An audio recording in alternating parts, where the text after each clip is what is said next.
Bonjour mes amis, on va enseigner la parole de Dieu aujourd'hui sur Psaume chapitre 23 et on a commencé la semaine passée sur leçon numéro 1 et aujourd'hui ça va être leçon numéro 2 sur le chapitre des Psaumes verset 23 et ça va être au sujet qu'il me fait reposer. Il me fait reposer. On va commencer avec prière. Père éternel, on te remercie pour ta parole. Et le livre des Psaumes, spécifiquement le chapitre 23, quel encouragement pour le chrétien. Que Dieu, ta présence est toujours là parmi nous. Peu importe ce qui se passe. Et la façon que tu nous conduis, c'est motivé complètement par l'amour. Je te remercie grandement pour cela, Père, et aide-nous. La façon que tu nous aimes de s'aimer les uns les autres.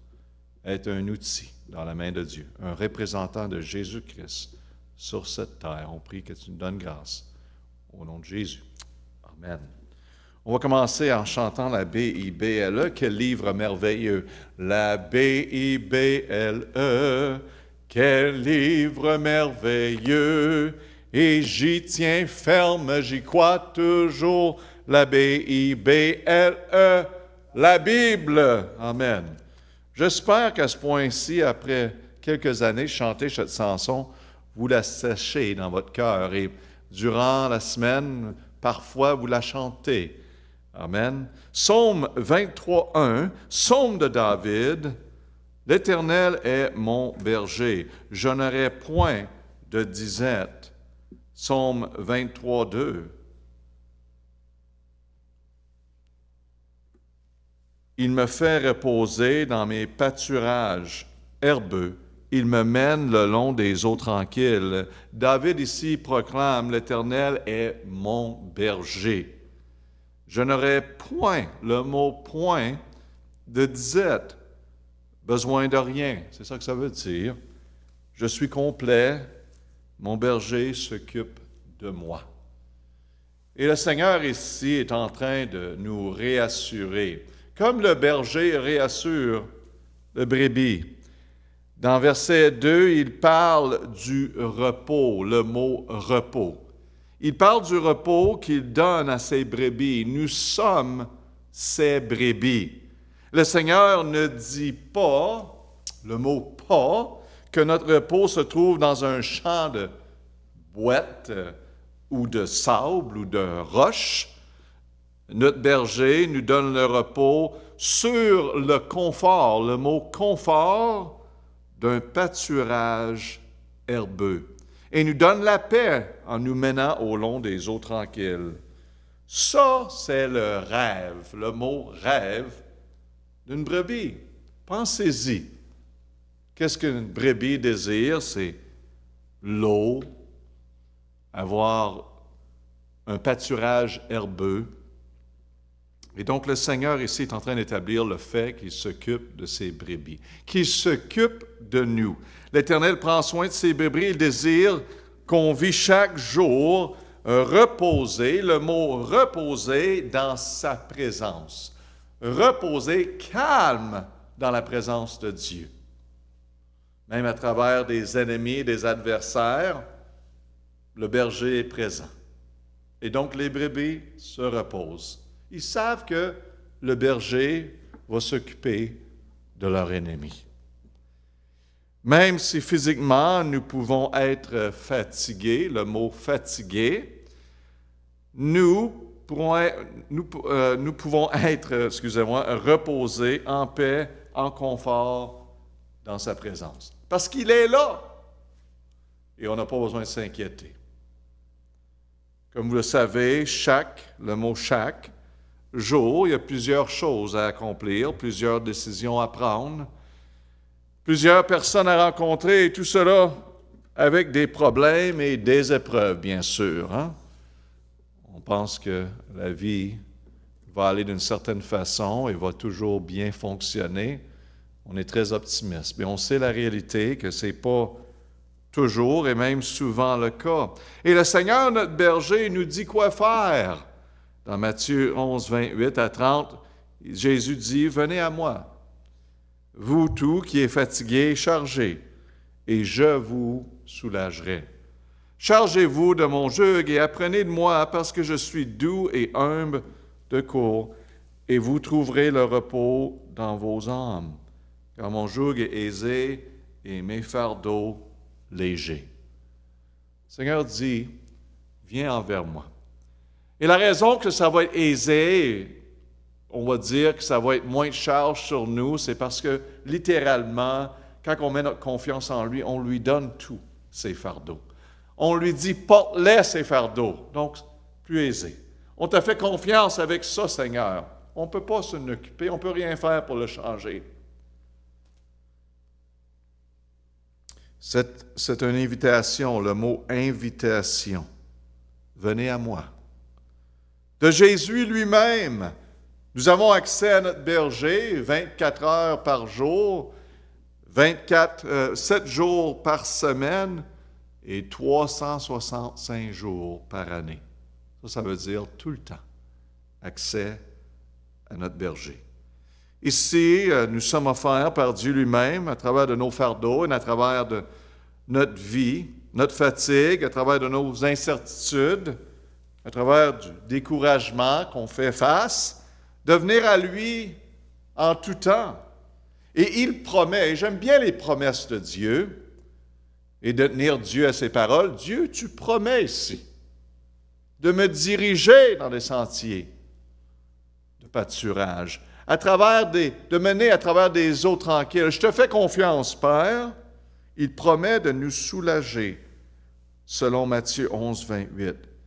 Il va donner le repos, le mot repos, à travers les adversités, à travers la fatigue. Comment qu'il fait ça?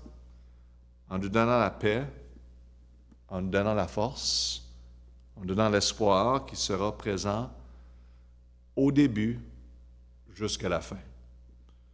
Et ça, mes amis, ça fait toute la différence. De savoir que la présence de Dieu est là. Peu importe ce qu'il arrive, il est présent. Dans la présence du berger, on n'a pas besoin de s'inquiéter. Et sa présence est toujours pour ses brebis. Il va mettre toutes les choses en ordre, à leur place, dans son temps, de sa façon. Le repos n'est pas l'absence, le mot absence des adversités. Le repos se trouve en donnant tous nos fardeaux, toutes nos inquiétudes à Dieu, sachant que c'est Dieu qui met toutes choses ensemble pour sa gloire. Afin que tu dis, wow, Dieu a fait quelque chose de grand ici. Je ne savais pas comment que ça allait se détourner, mais wow, Seigneur, tu as fait quelque chose de grand. Donc, le repos n'est pas l'absence de l'adversité. Souvent, le monde essaie de s'éloigner de toutes les adversités et essaie d'éloigner des certaines personnes et s'assurer que tout va être bien, parfait. C'est impossible. Qu'est-ce qui est le plus important? Au lieu d'assurer de tout ce qui est à l'extérieur de vous, c'est vraiment de s'assurer de la présence de l'Éternel, que vous reconnaissez sa présence parmi vous.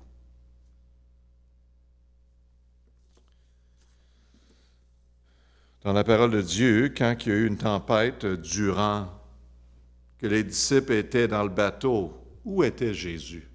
Où était le mot Jésus?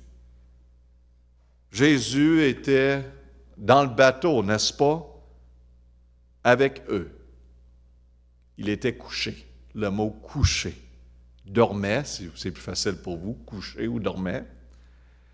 Mais Dieu est toujours là avec nous à travers de nos tempêtes, même s'il semble à dormir, et on se demande s'il sait exactement qu'est-ce qui se passe, bien sûr.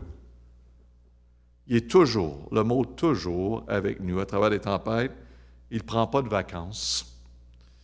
Il ne vous oublie jamais, le mot jamais.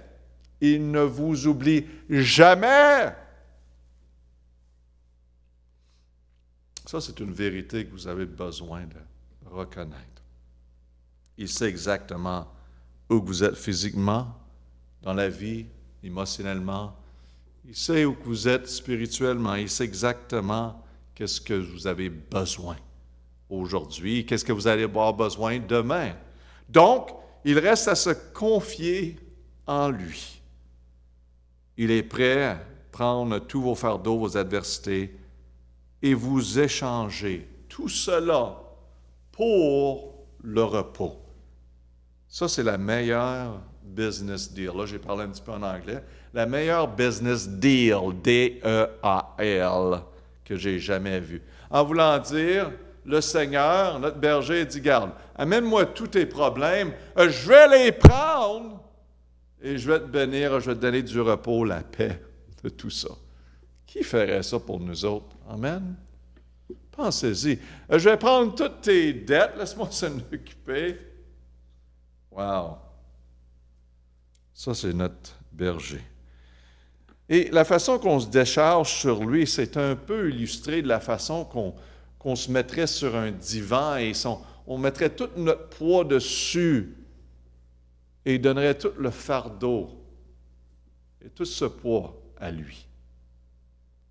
Ça, c'est le visuel qu'on devrait avoir quand nous sommes surchargés sur les adversités de la vie et on ne sait pas quoi faire. Vraiment de mettre notre confiance en lui, se déposer sur lui, mettre toute notre charge sur lui. Et la Bible dit bien, dans 1 Pierre 5, 7, nous dit, « Vous déchargeant sur lui de tous vos soucis, parce qu'il a soin de vous. » Ce n'est pas juste simplement de se décharger sur lui, hein, pour essayer de soulager, mais il dit qu'il va prendre soin de nous.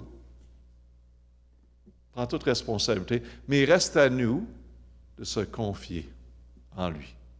Et arrêter de courir ici et là et essayer avec la tête vraiment cassée, qu'on peut dire dans une expression, essayer de régler tous les problèmes au lieu de venir à lui. Donc la Bible mentionne 3 repos. Le repos numéro 1, le repos du salut. De savoir sans doute, le repos du salut, de savoir sans doute, quand je fais face à la mort physique, quand je vais faire face à la mort physique, je sais que je serai dans la présence de mon Seigneur et Sauveur pour l'éternité. Quel repos de savoir où je vais être, où que je vais passer l'éternité. Je n'ai pas besoin d'attendre, je sais présentement, selon la parole de Dieu, que le salut, quand nous recevons Jésus-Christ comme Seigneur Sauveur, nous sommes présentement sauvés. Nous vivons dans l'éternité, oui, qui sera révélée, bien sûr, complètement suite à la mort ou suite à le retour du Seigneur Jésus-Christ. On ne sait pas quand il revient. Plusieurs personnes disent « j'espère ». Je parle à des personnes, « pasteur, j'espère ». Vous savez pourquoi ils espèrent? Parce qu'ils ne connaissent pas la parole de Dieu. S'ils connaisseraient la parole de Dieu, ce n'est pas que je pense ou que j'espère, c'est que je sais. J'espère que je serai avec le Seigneur au ciel. Et ils ont beaucoup de doutes. Savez-vous pourquoi que le monde se doute? Parce qu'il ne regarde pas à la bonne place. Ils ne regardent pas la parole de Dieu, bien sûr. Au lieu, ils regardent à leur propre vie. Ils examinent leur propre vie et ils doutent, bien sûr, parce qu'il n'y a personne de parfait. Ils vont dire, j'ai fait des bonnes choses, je vais à l'église, souvent, pas tout le temps. Je dis mes prières, je donne de l'argent. Mais à travers de tout ça, il n'y a aucune certitude. Vous savez pourquoi le mot certitude de leur salut? Vous savez pourquoi? Parce qu'ils regardent à eux-mêmes au lieu de regarder à la vérité de la parole de Dieu. Et il y en a qui mélangent les deux, qui vont à l'église, qui regardent la parole de Dieu. Mais il y a encore cette idée que le salut, en partie, en grande partie, ou en une petite partie, est à propos de nous. Qu'est-ce qu'on fait et qu'est-ce qu'on ne fait pas. Mes amis, c'est misérable de penser que le salut que nous pouvons gagner ou obtenir ce salut dans nos propres forces. Et la Bible est claire que ça n'a rien à faire avec nous. Mais s'il y a quelque chose que Dieu désire que vous sachiez, c'est d'être certain qu'on sait sans doute maintenant que nous sommes sauvés, selon la parole de Dieu. Pas la façon que la religion décrit le salut, mais la parole de Dieu. Et vous entendez à tous les semaines ici, on donne toujours opportunité à le monde à recevoir Jésus-Christ comme leur Seigneur et Sauveur. C'est une invitation parce que Dieu ne peut pas se forcer. Ce n'est pas parce que vous faites partie d'une religion ou que vous venez à l'Église que vous êtes sauvé. C'est une décision personnelle. Oui, je crois en lui. Je sais que c'est seulement lui qui peut me sauver, que ça n'a rien à faire avec moi et ma religion et mes œuvres. Donc aujourd'hui, je reçois le Seigneur Jésus-Christ comme Seigneur et Sauveur. Qu'est-ce qu'il a fait sur la croix pour moi, pour mes péchés? C'est suffisant. Et c'est le salut biblique. 1 Jean 5,13 nous parle de cette assurance. « Je vous ai écrit ces choses à vous qui croyez au nom du Fils de Dieu, afin que vous sachiez que vous avez la vie éternelle et afin que vous croyiez au nom du Fils de Dieu. » Les personnes qui disent qu'on ne peut pas le savoir. Un jour, on va le savoir si on est sauvé ou non. Non, c'est maintenant. Et la Bible dit que ces choses ont été écrites afin que vous sachiez maintenant. Et le message de l'Évangile n'est pas compliqué, très simple. Dieu nous dit que vous pouvez savoir maintenant, le mot « maintenant », que vous pouvez avoir l'assurance si vous allez, où vous allez passer l'éternité avec Dieu ou à l'enfer avec le diable. C'est notre choix. C'est notre décision de recevoir, le mot « notre », décision de recevoir Jésus-Christ ou de rejeter Jésus-Christ. Pasteur, je ne pense pas que le monde a tendance à rejeter. Oui, il y en a qui rejettent vraiment, verbalement. Mais quand on choisit la religion, puis on choisit nos œuvres et on choisit de vivre d'obtenir ce salut selon nos propres forces, c'est de rejeter le don de la vie éternelle de Jésus-Christ. C'est de rejeter le sacrifice qui était le sacrifice parfait pour le péché du monde. Donc, ça n'a rien à faire avec nous. Ça enlève et c'est de rejeter Jésus-Christ. La religion du monde nous dit de regarder à nous-mêmes, le mot « nous », de regarder à qu'est-ce qu'on fait et qu'est-ce qu'on ne fait pas, afin d'aller au ciel ou de ne pas aller au ciel. Encore une autre fois, ça n'a rien à faire avec nous. Prenez le temps de regarder dans Éphésiens 2, 8, 9, le salut, et par la grâce de Dieu, et non par les œuvres. Non par nous, ça n'a rien à faire avec nous, afin que lui seul peut être glorifié. Si le salut serait à propos de mes œuvres et mes actions, je pourrais dire à mon ami averti, regarde là, qu'est-ce que j'ai fait aujourd'hui? Hein, j'en ai fait plus que toi. Puis regarde, toi, aujourd'hui, qu'est-ce que tu as fait? Si je serais mort aujourd'hui, hein, j'irais au ciel, mais toi? Et demain, je me lèverai et j'ai fait une erreur, j'ai dit quelque chose que je ne devrais pas. Puis, si je meurs à ce point-là, qu'est-ce qui arrive? Il y en a qui croient comme ça. Mes amis, on est misérables. Le salut n'a rien à faire avec nous. Tout à faire avec Jésus-Christ. Par contre, la Bible nous dit, Dieu met toutes choses au clair. Regarde à Jésus pour le salut. Seulement Jésus peut nous donner la vie éternelle. La Bible est très claire à ce sujet. Ça n'a rien à faire avec nous. C'est seulement Jésus. Galates 2,16 nous dit bien, sachant que l'homme est justifié. L'homme est justifié. Ça parle du salut. L'homme est complètement justifié devant Dieu. Comment?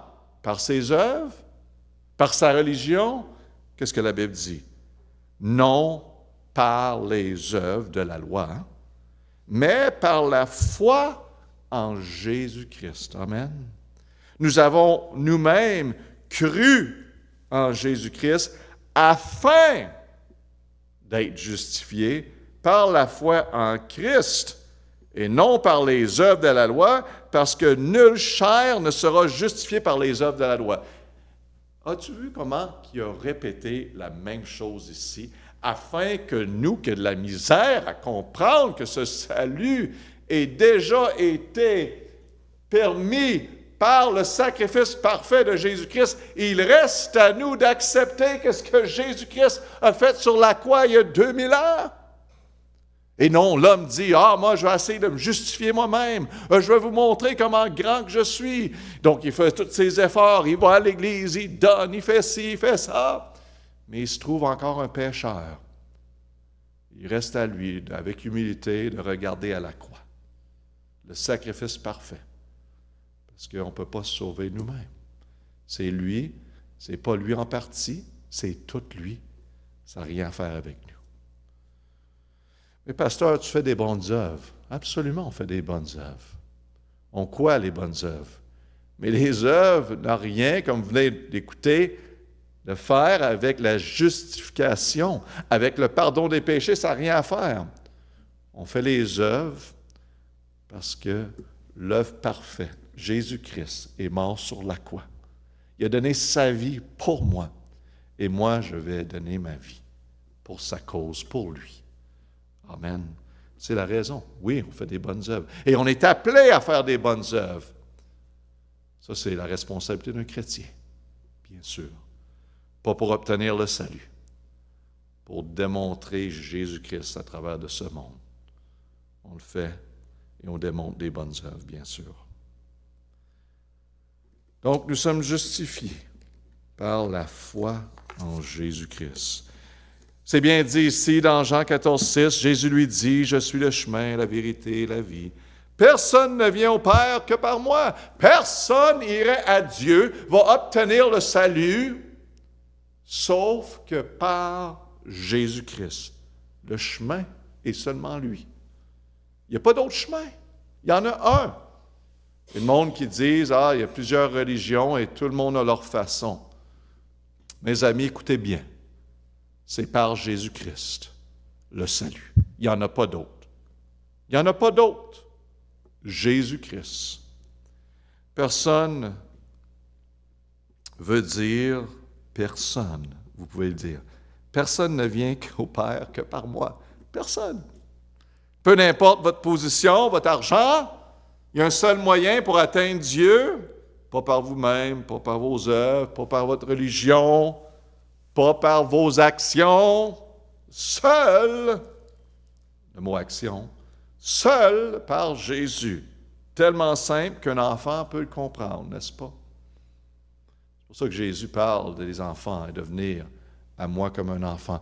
Un enfant est humble et prêt à écouter. L'homme est tellement têtu, indépendant de Dieu, il veut tout le temps montrer qu'il est meilleur que les autres. Il a tout le temps essayé de se débattre. Jésus dit, regarde, arrête, j'ai tout fait, j'ai tout préparé. Viens à moi.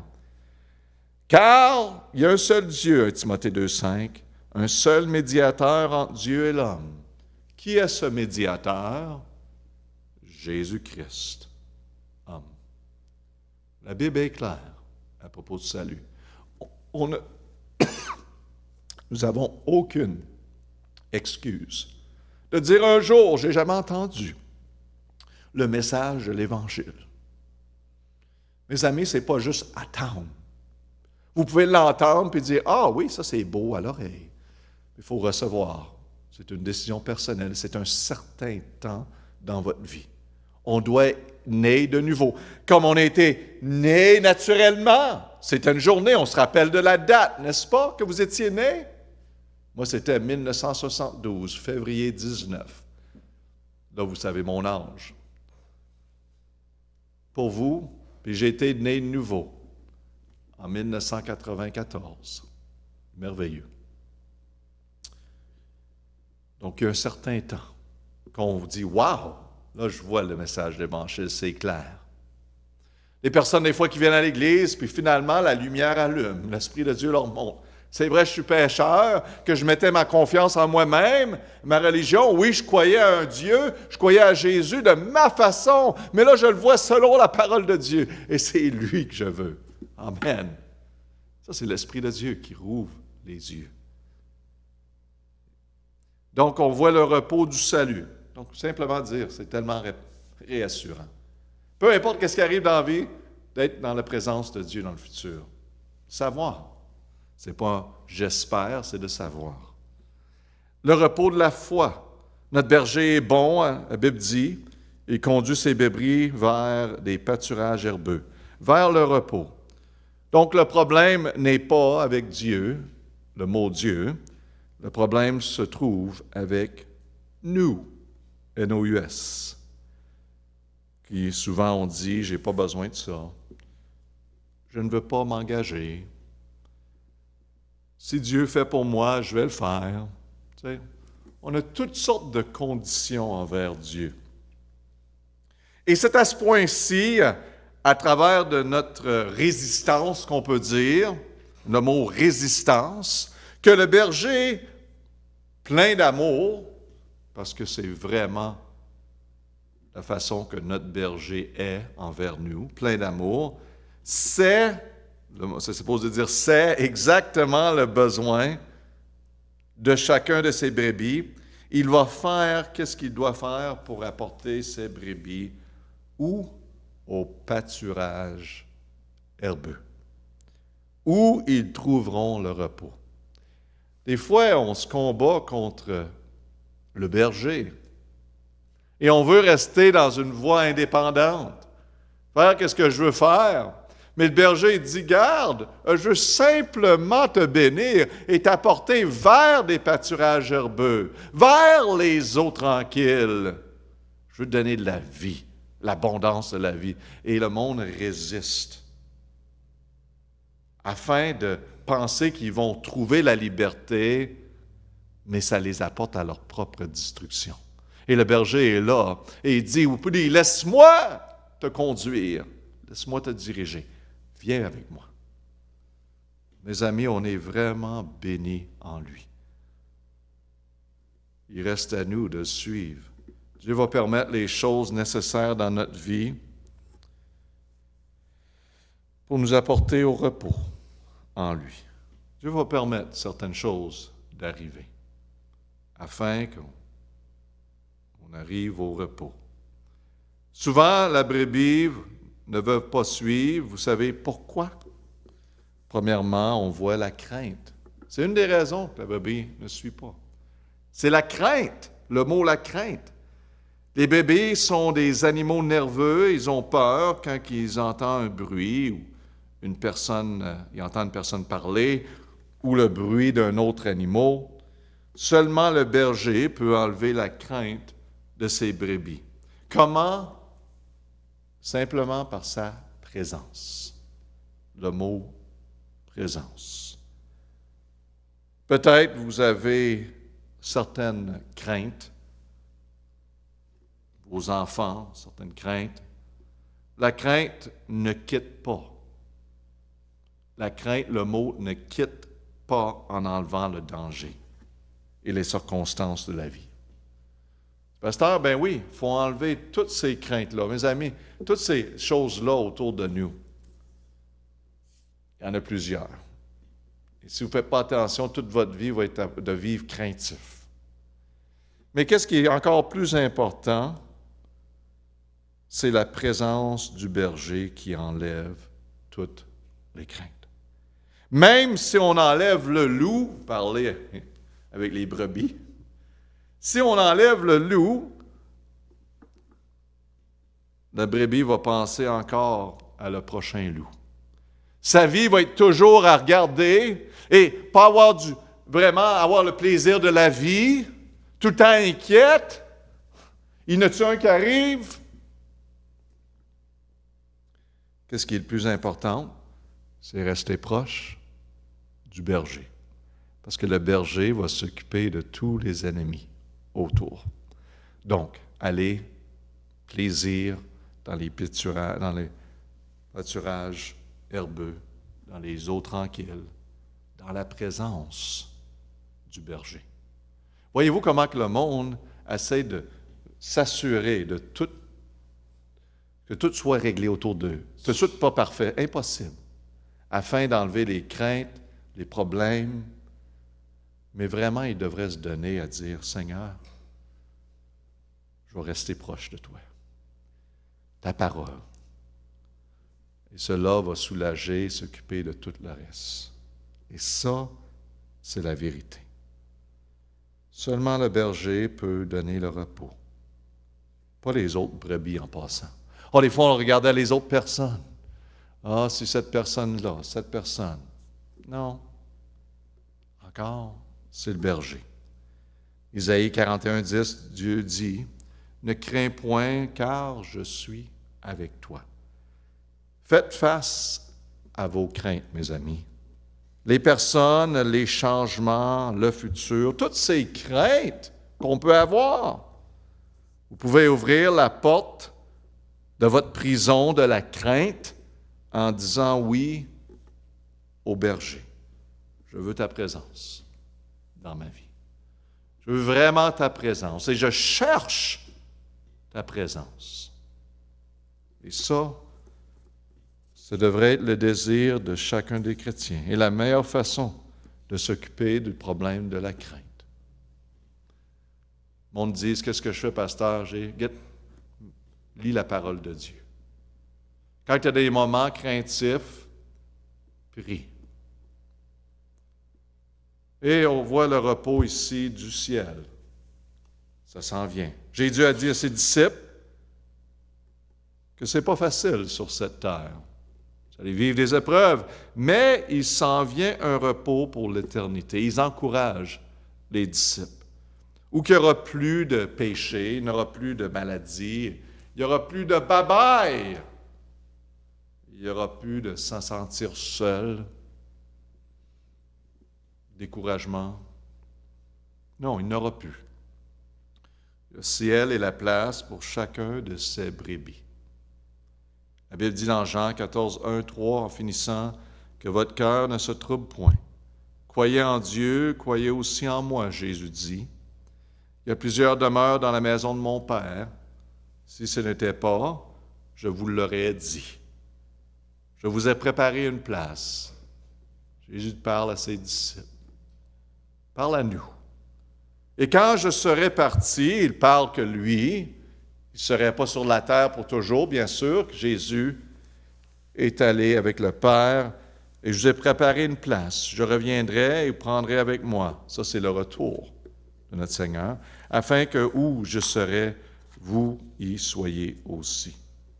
Il est vraiment réassuré ses disciples. Aujourd'hui, vous avez le repos du salut.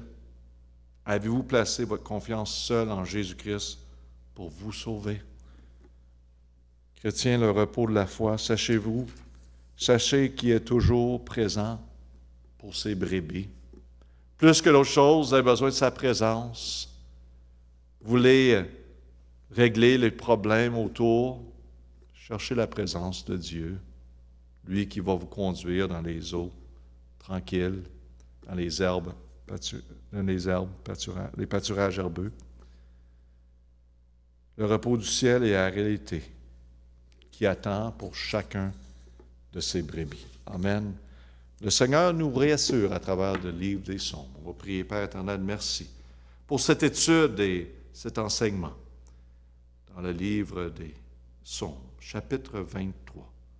On a besoin de ça, Père. C'est un rappel, comment tu t'occupes de nous et comment qu'on a besoin de rester proche de toi. Donne-nous grâce et à tous ceux qui ont compris le salut biblique, qu'aujourd'hui, qui choisit de prendre la décision, simplement recevoir le Seigneur Jésus-Christ comme Seigneur et Sauveur, de se repentir de leurs péchés, reconnaître qu'ils sont pécheurs, qu'ils sont perdus, que Jésus-Christ est le sacrifice parfait, qui peut enlever tous leurs péchés, de mettre confiance en lui complètement. Et cela, c'est fait par confesser, de demander et de croire de notre cœur, comme Romains 10, 9 nous dit et 13. Donc, aide-nous, Père. Fais le travail dans nos cœurs. Aide-nous à te suivre, se soumettre à toi, afin que tu sois glorifié. On prie au nom de Jésus. Amen. Bonne journée à tous.